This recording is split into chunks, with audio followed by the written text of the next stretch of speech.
नमस्कार दोस्तों, स्वागत है आपका शॉर्ट्स फैक्ट वाले चैनल पर, जहां आप पाते हैं हर बार कुछ नए और दिलचस्प तथ्य।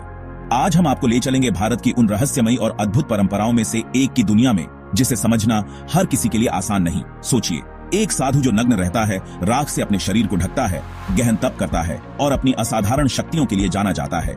जी हाँ, हम बात कर रहे हैं नागा बाबाओं की। ये नागा बाबा कौन है? क्या ये वाकई इंसान है या किसी और लोक के प्राणी? आइए जानते हैं इस अद्भुत कहानी के पीछे का रहस्य। क्या आप जानते हैं कि नागा बाबा किसी आम साधु या सन्यासी की तरह नहीं होते? उनके जीवन का हर पहलू रहस्यमय और असाधारण है। इतिहास कहता है कि नागा साधु न केवल ध्यान और तपस्या में निपुण होते हैं, बल्कि उन्होंने कई बार धर्म की रक्षा के लिए युद्ध भी लड़े हैं। लेकिन क्या आप जानते हैं कि आखिर नागा साधुओं की शुरुआत कैसे हुई? कौन थे इनके पहले गुरु? माना जाता है कि 8वीं शताब्दी में आदि शंकराचार्य जी ने इनकी परंपरा की शुरुआत की थी।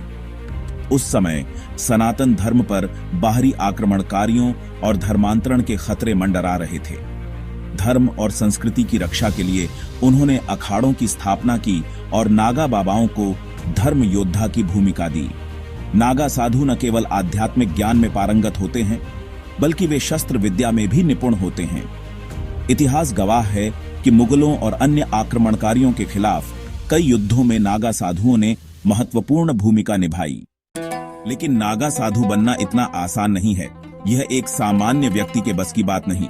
सबसे पहले इच्छुक व्यक्ति को ब्रह्मचारी बनना पड़ता है। फिर उसे गुरु के सानिध्य में वर्षों तक कठोर तप और साधना करनी होती है। इसके बाद महाकुंभ के दौरान उसका पिंडदान और दंडी संस्कार किया जाता है। इस प्रक्रिया में वह अपने पुराने जीवन को त्याग कर एक नया जीवन शुरू करता है। यह मानो पुनर्जन्म जैसा है। नागा साधु नग्न रहते हैं क्योंकि उनका मानना है कि यह अवस्था इंसान को प्रकृति के करीब लाती है। वे अपने शरीर पर भभूत यानी चिता की राख लगाते हैं। यह राख उनके लिए पवित्र मानी जाती है और यह उनकी साधना को और शक्तिशाली बनाती है। उनका जीवन एक कठोर तपस्या है। दिन में एक बार भोजन, ज्यादातर समय ध्यान और योग में बिताना और सांसारिक सुखों से पूरी तरह अलग रहना। आपको यह जानकर हैरानी होगी कि नागा बाबा किसी युद्ध में उतरने वाले योद्धा से कम नहीं होते।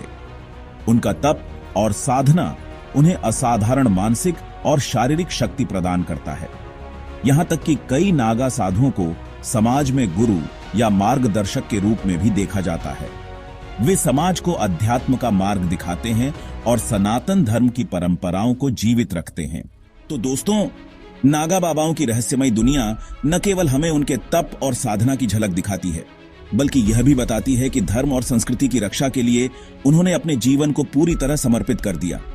लेकिन क्या आप जानते हैं कि नागा साधुओं और अघोरी बाबाओं के जीवन में क्या बड़ा अंतर है? अगर आप इसका रहस्य जानना चाहते हैं तो हमें कमेंट में जरूर बताइए। अगले वीडियो में हम आपके लिए और भी दिलचस्प जानकारी लेकर आएंगे। तब तक के लिए इस वीडियो को लाइक और शेयर करना ना भूलें। और हाँ, अगर आप हमारे चैनल शॉर्ट्स फैक्ट वाले पर नए हैं तो सब्सक्राइब करें और घंटी दबाएं, ताकि हर नई जानकारी आप तक सबसे पहले पहुंचे। धन्यवाद और जय हिंद।